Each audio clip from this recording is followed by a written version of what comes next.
Hello everyone. उत्तर प्रदेश माध्यमिक शिक्षा सेवा चयन board के द्वारा एक नई विज्ञप्ति जारी की गई है माध्यमिक विद्यालयों के लिए, तो उसके बारे में मैं आपको इस वीडियो में बताऊंगी। This is my channel Shipranomics and this is my app Shipranomics. You can download my app from Google Play Store. And student, this is my number 8439066995. You can message me on this number. Student, Uttar Pradesh Madhyamik Shiksha सेवा चयन board Prayagraj के द्वारा नई विज्ञप्ति जारी की गई है। इस विज्ञप्ति में माध्यमिक विद्यालयों में प्रवक्ता पद के लिए 624 पदों के विषयवार और वर्गवार विज्ञप्ति जारी की गई है, जिसमें ऑनलाइन रजिस्ट्रेशन की जो अंतिम तिथि है वो अंतिम तिथि आपको बताई गई है स्टूडेंट 9 जून 2022। ऑनलाइन शुल्क जमा करने हेतु प्रारंभिक तिथि 9 जून से स्टार्ट होगा और पंजीकरण की अंतिम तिथि 3 जुलाई रखी गई है। ऑनलाइन शुल्क जमा करने की अंतिम तिथि 6 जुलाई और फॉर्म सबमिट करने की अंतिम तिथि 9 जुलाई। तो अभी 9 जून से लेकर के 9 जुलाई तक ये आवेदन की जो प्रक्रिया है स्टूडेंट वो चलती रहेगी। अब इस पे हम आ जाए महत्वपूर्ण निर्देश पर। जो 2-4 महत्वपूर्ण निर्देश हैं वो इस तरह से है।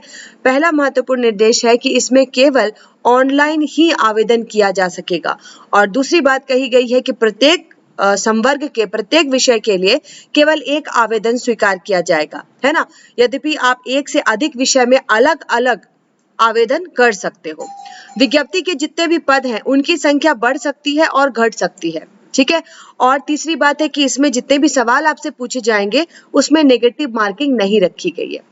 इसकी प्रक्रिया क्या होगी? प्रक्रिया में देखो, रिटन टेस्ट 425 अंकों का रखा जाएगा, साक्षात्कार या इंटरव्यू 50 अंकों का रखा जाएगा। लेकिन इसके साथ ही साथ अगर आपके पास कोई एडेड एडवांटेज है, मतलब कोई एडेड डिग्रीज है, जैसे आपने एमएड किया हुआ है, आपने बीएड किया हुआ है या नेशनल लेवल पर आपने कोई खेल कूद का सर्टिफिकेट लिया हुआ है, तो उसके भी 25 अंक दिए गए हैं। तो कुल मिलाकर के 500 अंकों के लिए ये चयन प्रक्रिया चलेगी।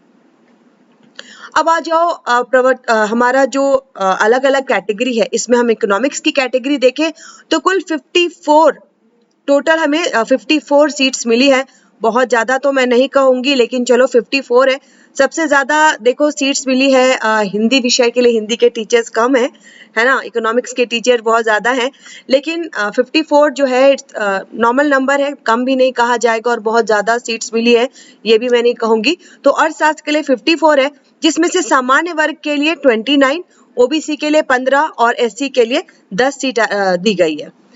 इसमें श्रेणीवार जो शुल्क है अनारक्षित सामान्य वर्ग के लिए 700, फिर जैसे जैसे आप नीचे देख सकते हो 600, 400 और 200 ये जो शुल्क रखा गया है। अब देखो, अर्थशास्त्र में आपकी क्वालिफिकेशन क्या होनी चाहिए, ठीक है, एलिजिबिलिटी क्या होनी चाहिए। अगर आपने बीए ऑनर्स किया हुआ है तो आप एलिजिबल हो।